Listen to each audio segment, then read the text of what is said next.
I just wanted to drop in from the editing desk and say a little bit about this upcoming video.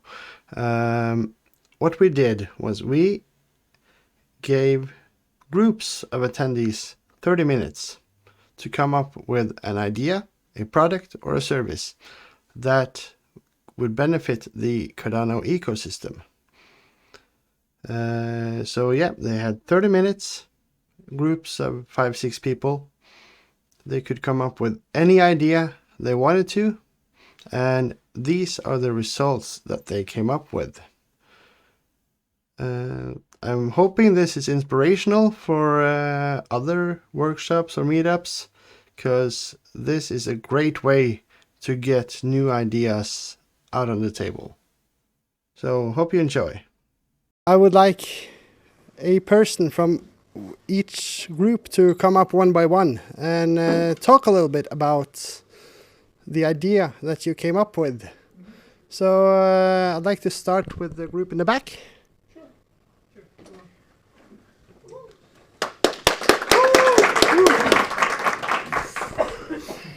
Right, so just tell Okay, us. you guys want stand-up version or no? Joking. Wait, I need to hold the microphone like this. You know? Nice.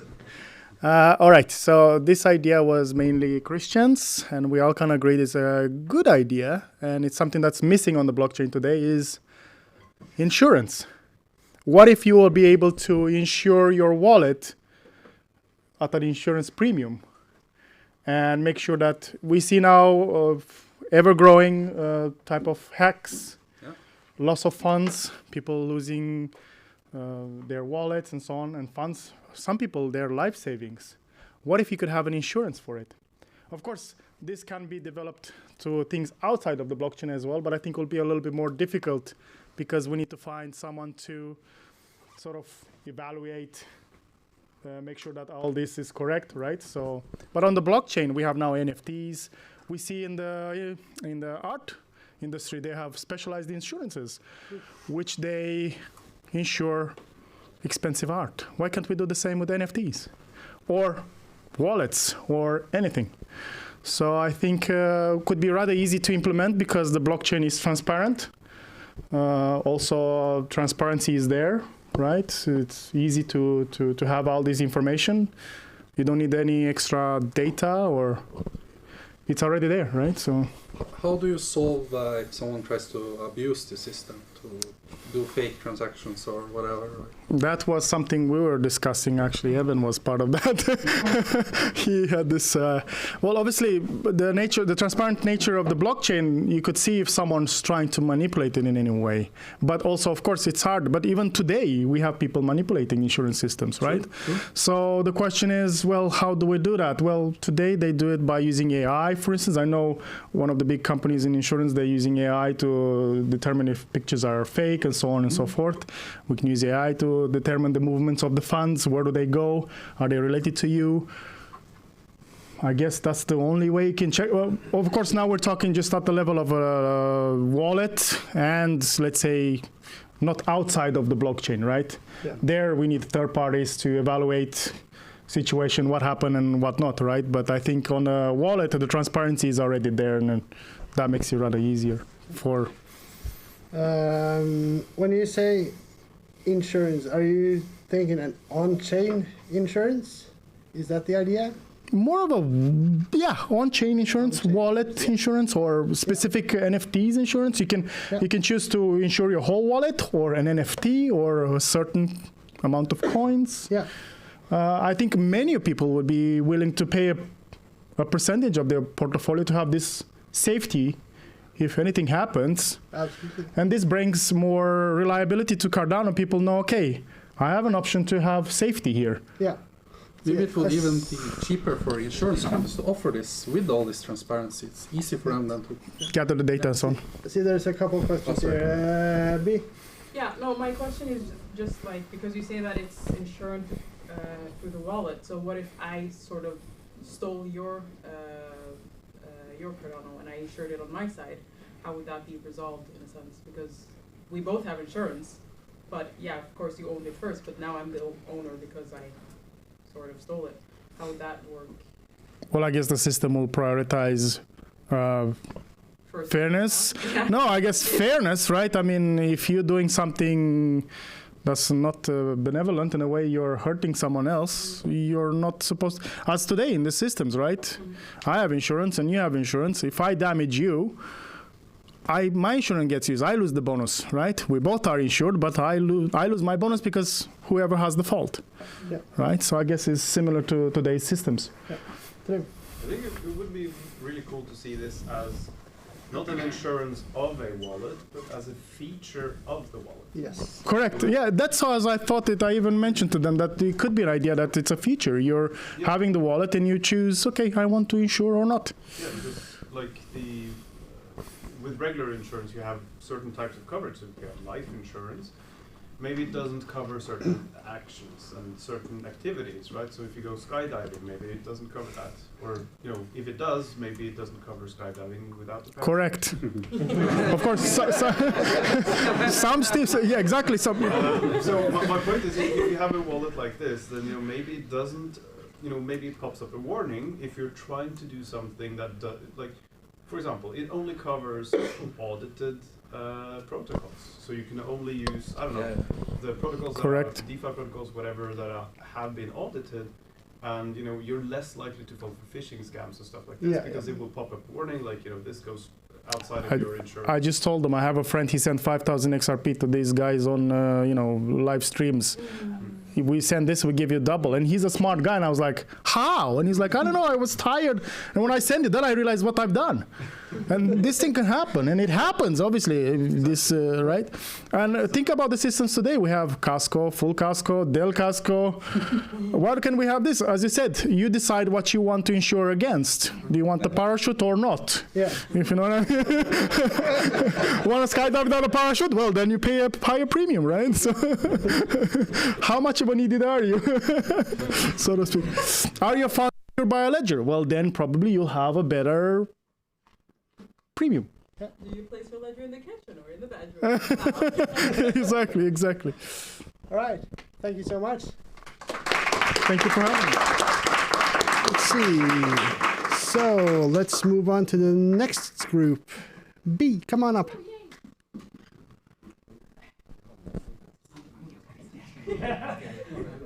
So,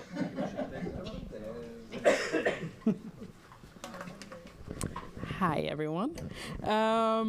So we were discussing, because we all have had our struggles with educating our nearest and dearest in our families and bringing them onto the blockchain, and we came up with a very quick idea called ADA Crush, which is like Cardano, let's say, what is it called? Candy Crush, but with Duolingo. Rewarding. So what the idea was that you would be able to earn ADA for each level that you went up, but as well that you would be questioned, like, what type of knowledge did you get from this on each level. So say that you had 100 levels that you had to pass through. On level 5, you'll learn about security and how to secure a wallet. So you have to go through level 1 to 5, where level 1 to 5, you get real world assets or real world rewards. And after, say, level 5, you would get, yes? Sorry if I interrupted you. Oh, no problem. Go ahead. The question is, this sounds very fantastic, but Yeah. who's going to pay these rewards? Well, we were going to ask Catalyst, actually. We're like, okay, so we're planning on 100,000 users. So we're going to need at least, was it 1 million ADA? What happens when the funds run out? You could ask projects. Yeah, exactly. So what we did was we would have a cap of fiat, because, say that I'm the one playing in 3 years and ADA has gone up to like $100 per ADA, then it would be really expensive for them to cover that. So what we did was we're going to put a max cap on a fiat, which is terrible, I'm sorry, a max cap on a fiat currency, so that we have we can only use 100,000 or $1 million per today. That's what we get in ADA, and that's what we can reward out to our users. So it'd be so it would regulate on that. And yeah, that was the idea. Do we have anything else from the team? That's about it. Yeah, so ADA Crush is coming very closely. We just need 100 million first.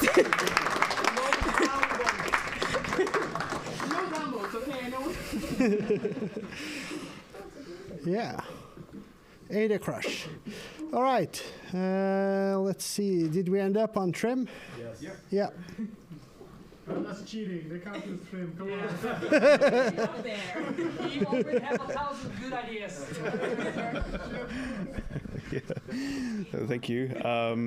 So we came up with an idea for Cardano improvement proposal for basically a notary standard for DEXs. So literally, it's pretty simple, actually. It's just a way for them to format the data that they already have in a common format so that you can compare, the data that you have. Let's say that you're trading a lot, right? So you're using different kinds of DEXs, they have different rates, they have different, systems sort of underneath. Some are order books, some are AMMs, some are, maybe something different. But you want to, at the end of the year, you want sort of a notary note for your tax purposes, right? To calculate what are your gains, what are your losses, how much did you spend on fees? And, if each of the DEXs had a sort of common format that they could adhere to, you could pretty easily calculate this and sort of aggregate it across different DEXs. And then, you would have a much easier time, doing your taxes at the end of the year. So in other words, it's sort of like an accounting for companies to know how they spend their own DEXs? Basically, so at the moment, if you go to a DEX like, MinSwap or Wi-Fi or something, then you can see your trading history. In a certain format, like they know the date, the amounts, and sort of they have all of this data.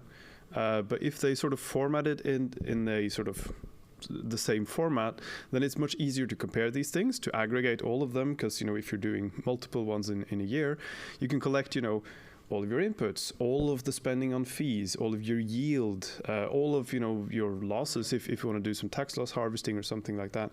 And it's just you end up with a pretty straightforward calculation, right? Because it's just math based on what's on the chain, and then you can apply whatever tax rate applies to your region. So if your tax rate is 30% or 18% or 0% or whatever it happens to be where you're at physically, which tax jurisdiction you're under, you can apply those rules. But you have the data in a standard format. And then if you have a format like this, all the DEXs have sort of agreed to adhere to it, or at least format their data into this format. Then someone could make a tax calculation platform where you just input your wallet, or you connect your wallet, or you list all of your wallets, and it will track all of your trades from all the DEXs and different DeFi platforms, calculate all of your the output of all of these things because it has these similar formats, and then you have a full report of all of your DeFi activities, and you can report that to taxes, which would be super convenient. It would save everyone lots of hours.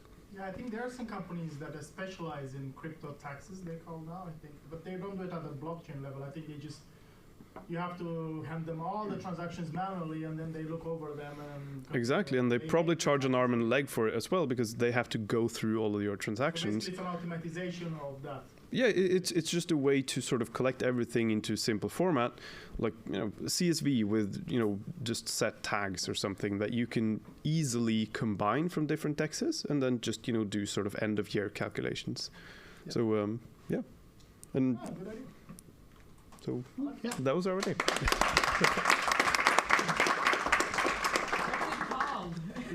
What's it called? Taxonomy. All right. And then the last group. Who is going to present from you? They're still discussing. Who wants to present? Okay. So now we're curious. No one's biting here. Hello everyone, my name is Thomas. I'm a big fan of Cardano. I have a lot. I want to buy more. A good friend of mine, he bring me into the Cardano system. I'm really happy for that. And once you go into Cardano, you just want to get more and more and more. So I'm really happy for that, and it really opened my eyes, also worldwide. So so in our group we have we had some good ideas. I think it was 5 or 6, and we had to stop. And yeah, and we just have 30 minutes. So I would like to have a system when you have a lot of bottles flying around on a Saturday morning, and the kids want to get some money, so they're picking them up, and they put them.